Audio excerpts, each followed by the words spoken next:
Arvind and Dagmar, contemplating a TV. Arvind and Dagmar, contemplating a kitty.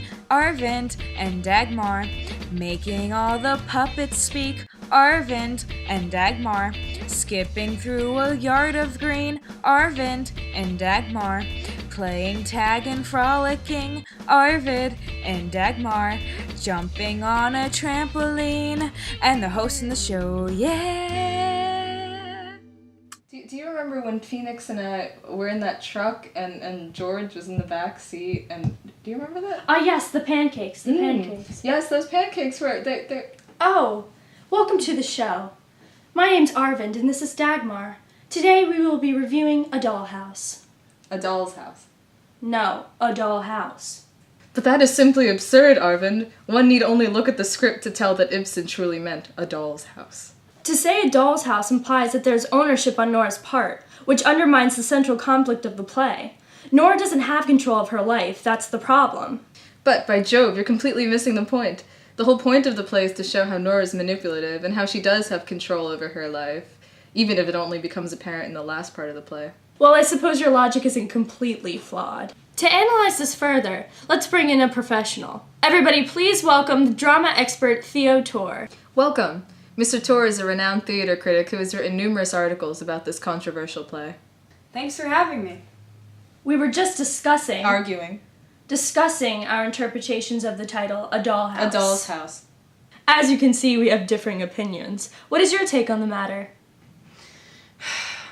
Well, there's no easy answer to that question. I've spent countless hours researching the topic, and I personally believe that a dollhouse, or rather, a doll's house. A dollhouse. No.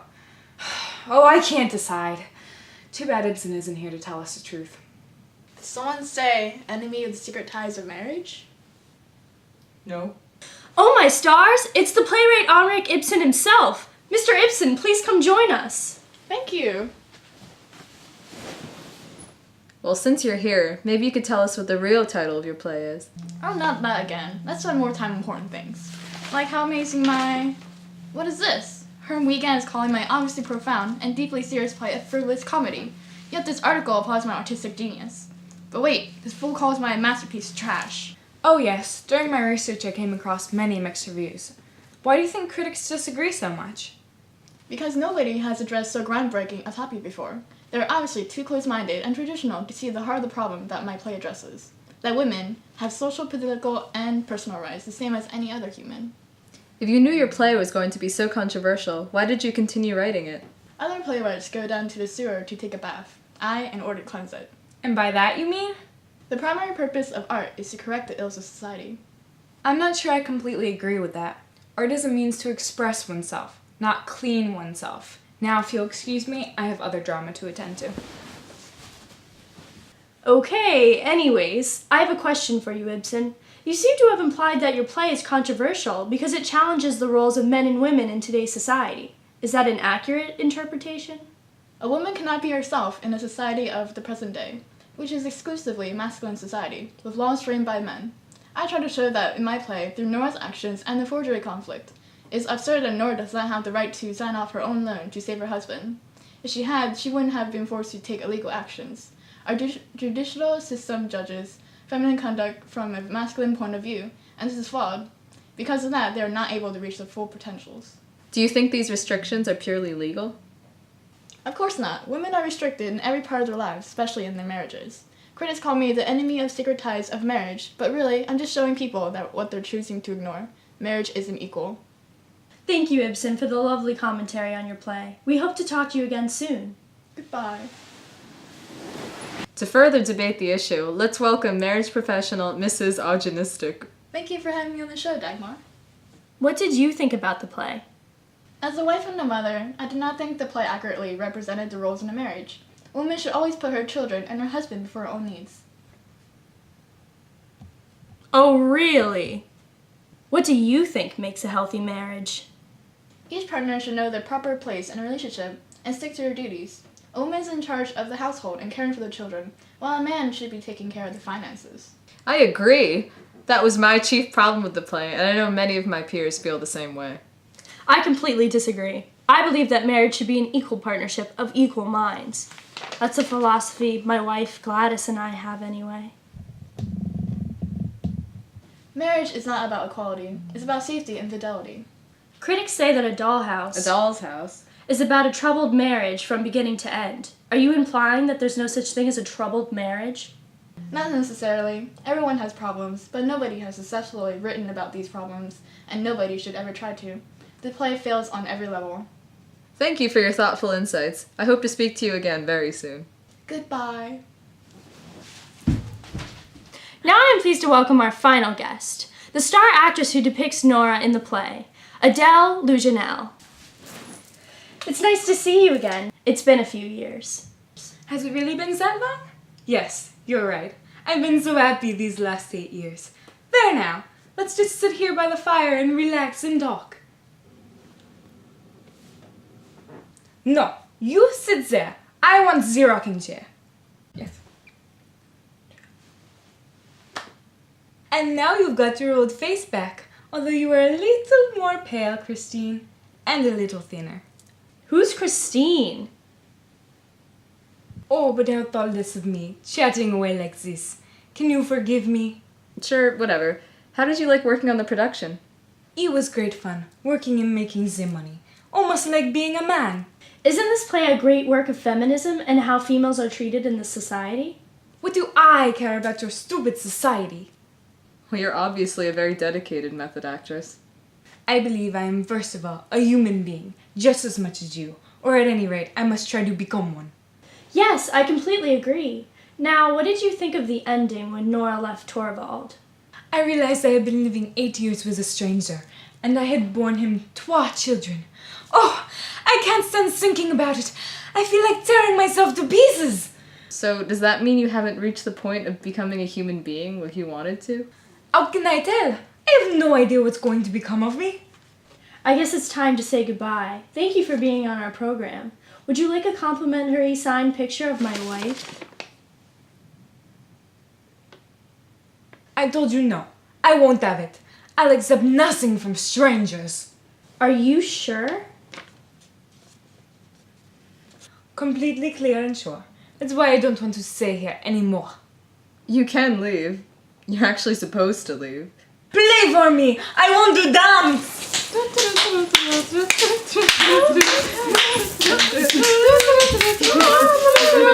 So, what did you think about the play, Arvind?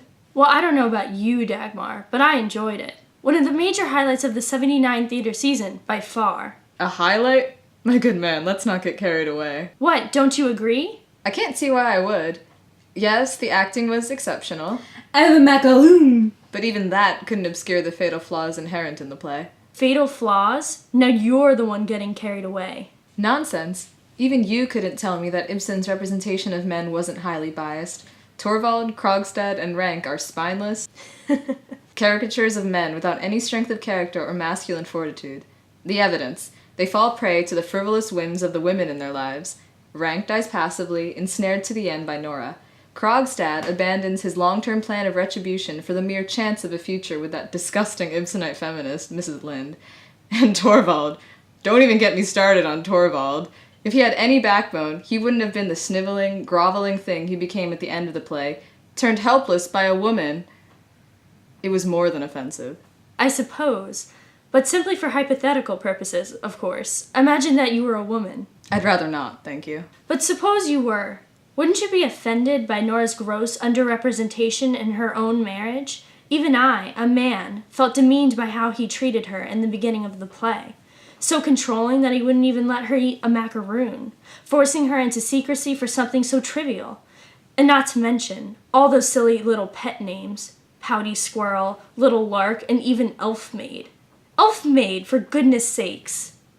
If you recall, she called herself that. Nora was quite the manipulative little songbird. I suppose, but only because society forced her to be. Any reasonable human being would sympathize with her. This play truly opened my eyes to the plight of the Victorian woman. It made me want to change my own marriage. Can you believe that? You don't say. Yes, Mr. Ibsen is a pioneer in human rights. Not sure I agree, but my goodness, look at the time. Oh my heavens! Well, in conclusion, I give this play a big thumbs Down. up. Recommendation, definitely see. Skip. See this play.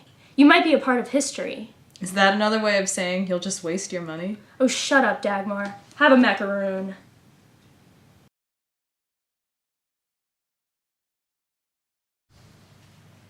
I'm gonna stop stroking my mustache. Wait, okay.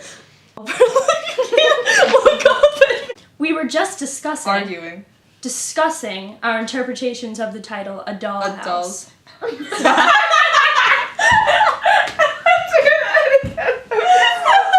Did someone say enemy of the sacred ties of marriage? No. Oh my stars! You are Say it without being southern. A woman cannot be herself in the society of blah blah. In the society of blah blah.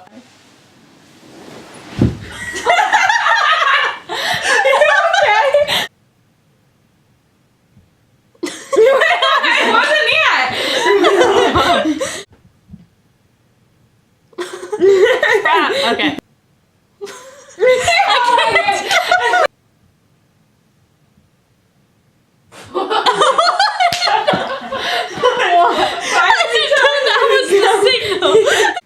That's the philosophy my wife and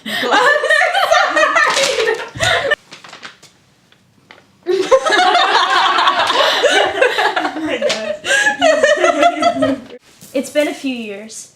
How have you been?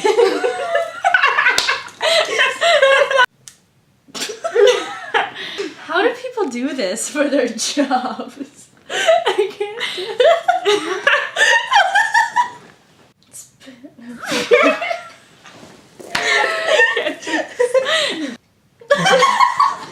Oh my god.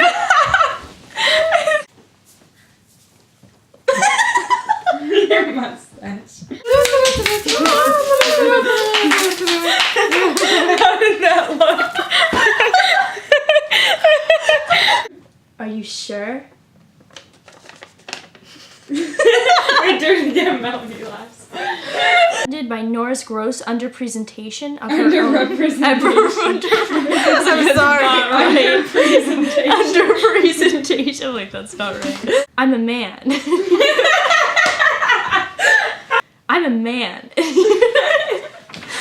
I'm a man, and even I felt to be. Oh my god. I don't know if I can say this. Yeah, the squirrels were just fighting all over my skirts, but I'm a strong woman. I know you are. Yeah, You've been that way for a long Oh. I remember when I was on that one path and I attempted to kill an old woman with an axe, but you didn't remember. The acting was exceptional. Have a macaroon. Go ahead. And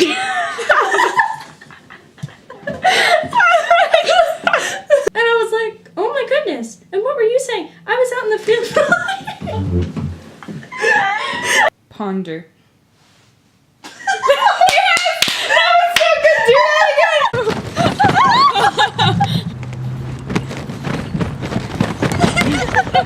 Gosh. Worst trampoline jump. And then pose. Try to get. So down and up, up,